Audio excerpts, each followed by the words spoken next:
Bonjour à tous et bienvenue à votre émission Business Matin sur Business 24 Africa. Aujourd'hui, c'est vendredi et ce vendredi, nous allons parler de littérature, d'œuvres poétiques. Nous allons aussi parler d'œuvres caritatives parce que nous recevrons sur ce plateau la Fondation Marine. À tout de suite.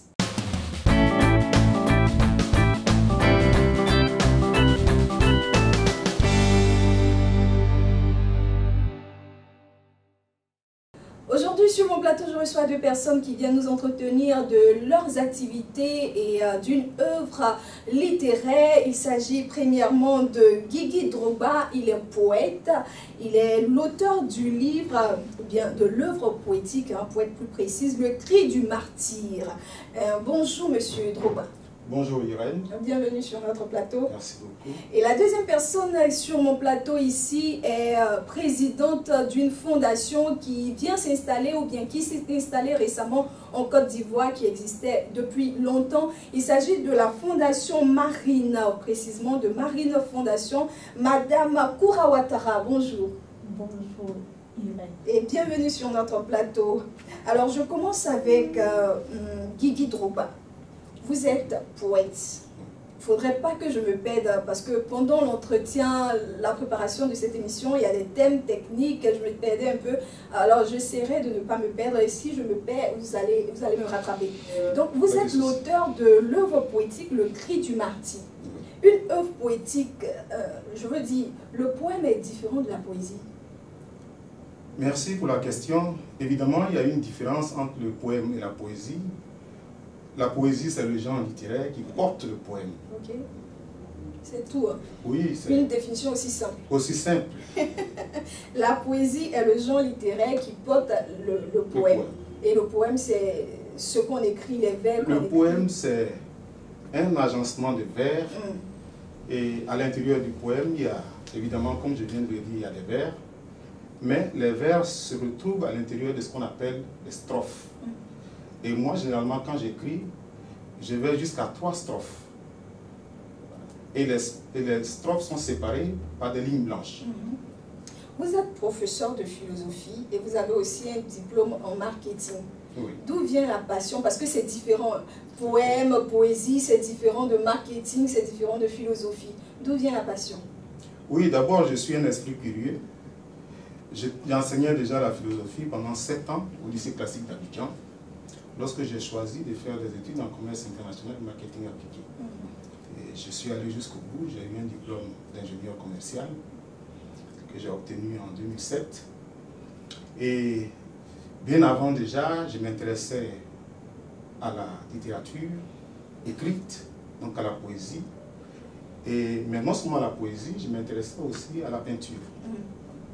Mon goût de l'art me vient, mon goût pour l'art me vient de mon père, comme je l'ai dit tantôt. Mon père est parolier. C'est un poète traditionnel, comme on le dirait. Et il m'a promené pendant longtemps dans ce sérail, dans ce patrimoine culturel très riche. Et évidemment, j'ai eu envie de faire comme lui. Ok, vous nous avez parlé tout à l'heure de ce que vous faites comme poème. Vous dites que vous utilisez 3 strophes, c'est cela? Voilà, donc je voudrais maintenant qu'on parle des poèmes qui vous inspirent. Est-ce qu'il y en a? Je l'ai dit tout à l'heure, les poèmes qui m'inspirent, et je vais vous surprendre, ce n'est évidemment pas la poésie de Bernard Dadier, ce n'est pas la poésie de Senghor, ce n'est pas la poésie d'Aimé Césaire, bien que ces personnes-là soient des sommités de la littérature, mais c'est plutôt les poèmes de mon terroir, c'est-à-dire que les poètes traditionnels de chez moi. Mais là-bas, ce n'est pas écrit, c'est parlé, c'est oral. Évidemment, ce n'est pas écrit, mais je pense que pour les intellectuels que nous sommes, nous avons le devoir de transcrire, n'est-ce pas, ce riche patrimoine culturel. Et c'est ce que j'essaie de faire. Bien avant moi, des professeurs comme Seri Bailly, qui vient de nous quitter, comme Tapé Gozé, se sont intéressés à ce patrimoine-là. Et je veux leur emboîter le pas. Très bien. Voici l'œuvre ici, Le cri du martyr. Le titre déjà, hein, il en dit long. Pourquoi Le cri du martyr? J'ai parcouru un peu l'œuvre, je me rends compte qu'il y a 20 poèmes. Moi, comme on est dans l'ère de la Saint-Valentin, j'ai été attirée par un poème d'amour. Oui, Voilà, lequel? un poème d'amour. Je l'ai marqué ici. Oui. Un poème d'amour, je cherche, j'espère que je vais le trouver, mais il y a 20 poèmes. Oui. Et il y a un poème d'amour, comme je l'ai dit. Il y a Vénus Roselle à la page 20. Pourquoi le cri du martyr? Le cri du martyr ici, c'est le cri de quelqu'un qui voit sa culture mourir. C'est le cri de quelqu'un qui voit autour de lui toute cette richesse, n'est-ce pas, que nos parents nous ont léguée, qui est en train de s'évanouir.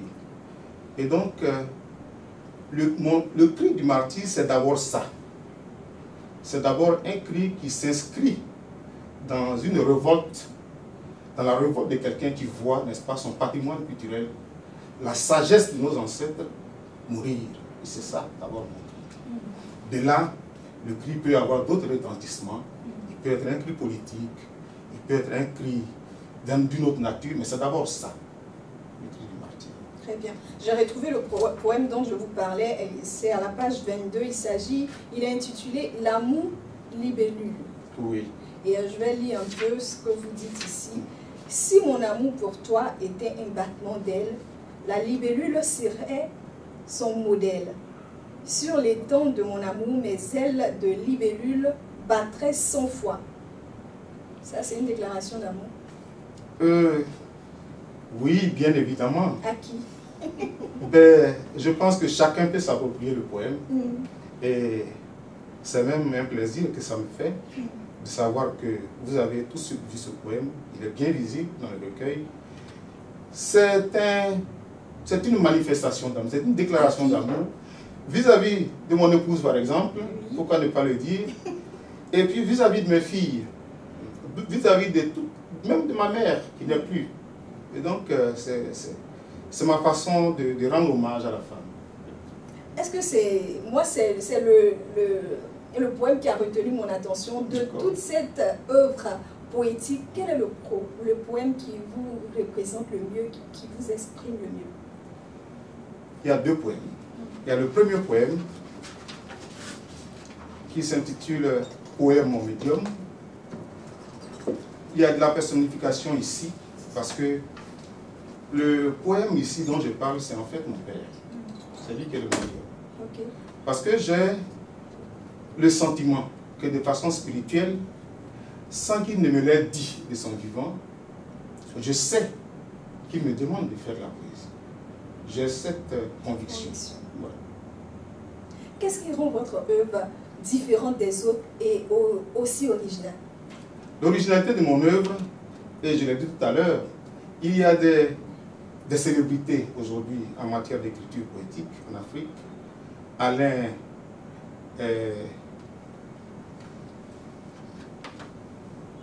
Mabankou, qui est camerounais et qui est aujourd'hui de façon médiatique la figure de la poésie africaine. J'ai beaucoup de respect, beaucoup de considération de toutes ces personnes. Mais ce qui m'intéresse, moi, c'est de faire revivre la sagesse africaine. Et donc, j'écoute plus les paroliers de chez moi, et c'est ceux-là qui m'inspirent. Voilà. C'est ceux-là qui m'inspirent en fait.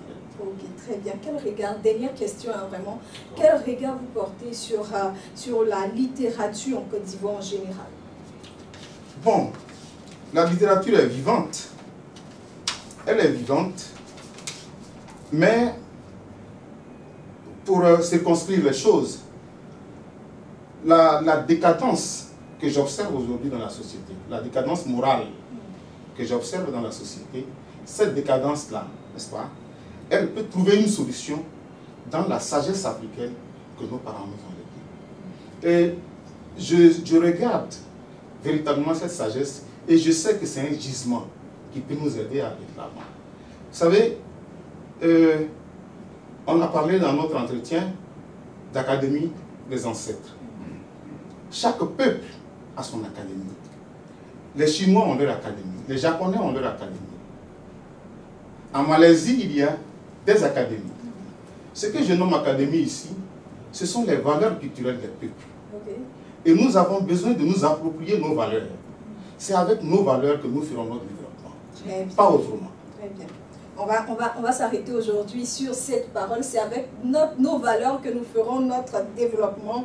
Et le cri du martyr écrit par Guigui Drogba est disponible. Il a été distribué par Collection Sagesse, c'est ça? D'accord. Collection Sagesse, et vous pourrez la voir partout, c'est disponible. Merci d'être venu sur notre plateau, M. Drogba. Et bonne continuation. Nous continuons cette émission, nous revenons juste après cette pause.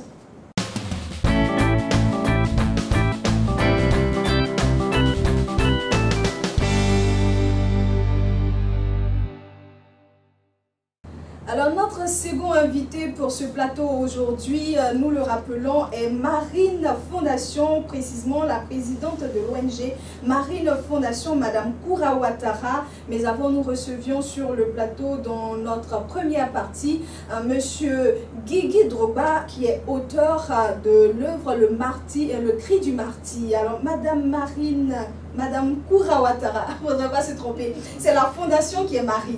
Sinon, vous êtes la présidente, c'est Koura Ouattara. Très bien. Alors, je voudrais savoir, Marine Fondation ou Marine Foundation, c'est quoi exactement? Marine Foundation est une organisation non gouvernementale. Il y a une quinzaine d'années. Puis la volonté de la Marine Foundation, c'est pour changer la donne des choses sur la terre.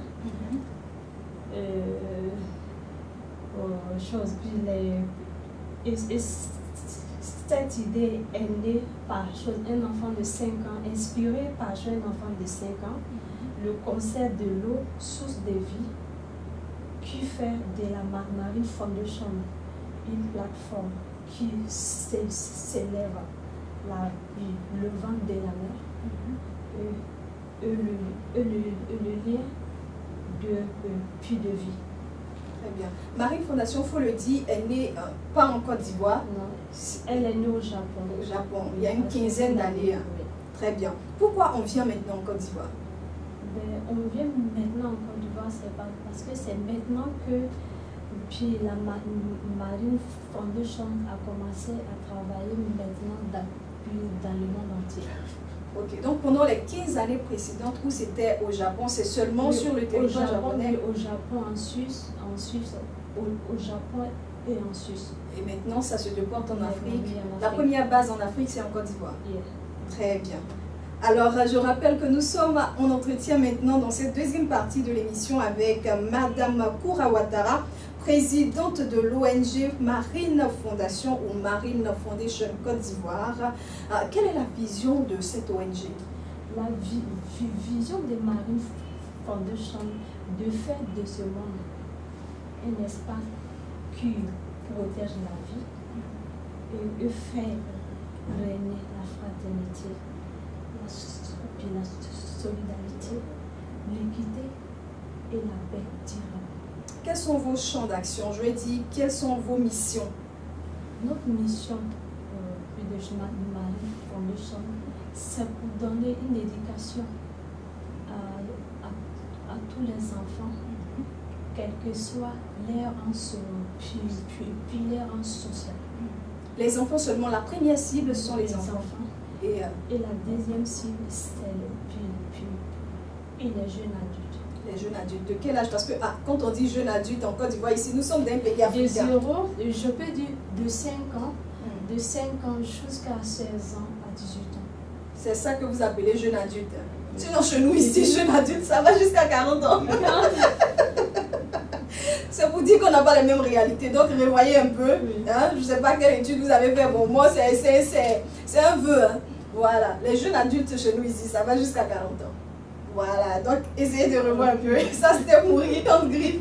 Donc, votre cible, ce sont les jeunes adultes de 0 jusqu'à... Puis de 5 ans jusqu'à 18 ans. Jusqu'à 18 ans.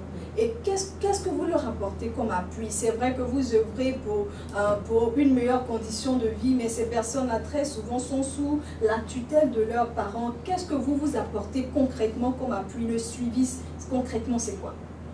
Ben, le suivi, on a remarqué que dans ces dernières années, il y a il y a ces enfants qui meurent dans l'océan, l'immigration, en cherchant à aller en Europe.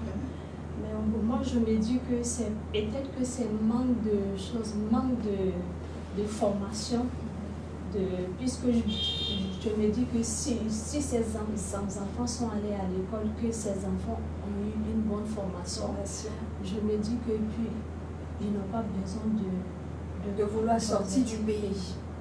Donc vous êtes là pour créer les conditions. Donc vous serez prête à mettre, Marine Fondation, à mettre à la disposition de ces jeunes-là les moyens techniques, financiers, et même université.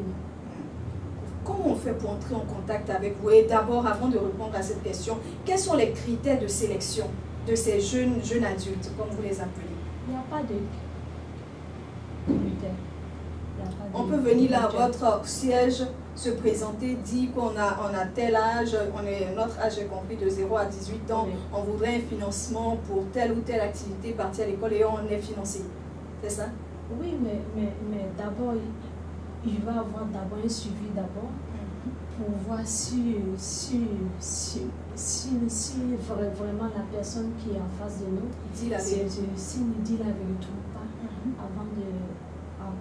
avant de poursuivre le reste.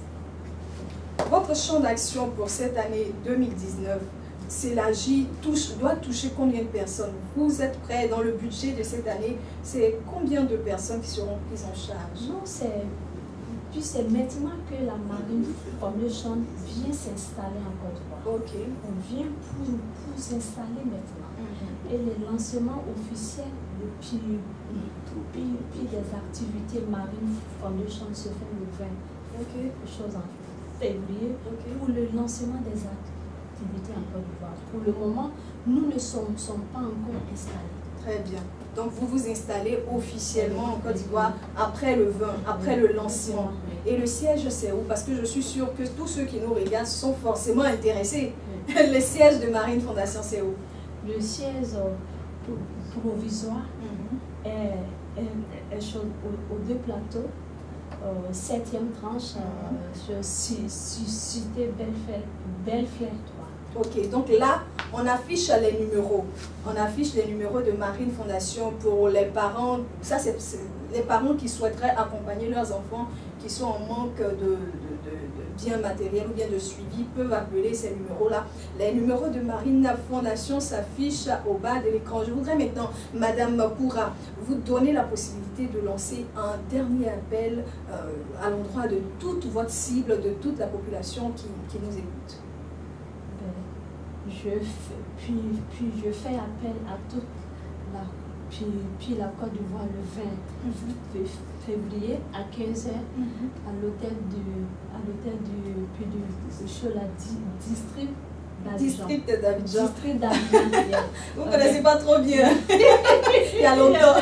Donc là, dans le studio, elle regarde un peu son service, ses collaborateurs pour une petite précision. Il ne faudrait pas qu'elle se trompe. Donc là, elle ne s'est pas trompée. Hein. Voilà, oh, voilà. Donc à l'hôtel du district d'Abidjan, oui, vous lancez. Oui, puis je fais un appel à toutes les mamans, à toutes les frères et sœurs, à tous les papas et à toutes les mères de venir nous soutenir. Et puis la Marine Foundation est là pour tout le monde. Elle est là pour tout le monde. Vraiment, c'est le mot de la fin. Marine Foundation Je vais le dire en anglais, c'est important. Marine Foundation est là pour tout le monde. Le jour de lancement de cette fondation en Côte d'Ivoire qui existe depuis plus de 15 ans, au Japon, qui est né au Japon, vient s'installer en Côte d'Ivoire et le jour de lancement c'est le 20 février et c'est à l'hôtel du district au Plateau. C'est à quelle heure? À 15 h. Vous êtes tous conviés pour avoir un peu plus de précision, quelle modalité remplir, qu'est-ce qu'on doit faire, qu'est-ce qu'on doit fournir, tout ça. Et Marine Fondation vous invite à venir nombreux, à venir massivement. L'entrée est libre. Merci, Madame Koura. Merci, Monsieur Guivi Droba. Merci d'être passé sur notre plateau avec le cri du martyr. Et nous recevions Madame Koura Ouattara, présidente de l'ONG Marine Foundation Côte d'Ivoire. Merci, Madame Koura. Je vous retrouve la semaine prochaine, le jeudi, avec Business Matin Santé. D'ici là, portez-vous bien.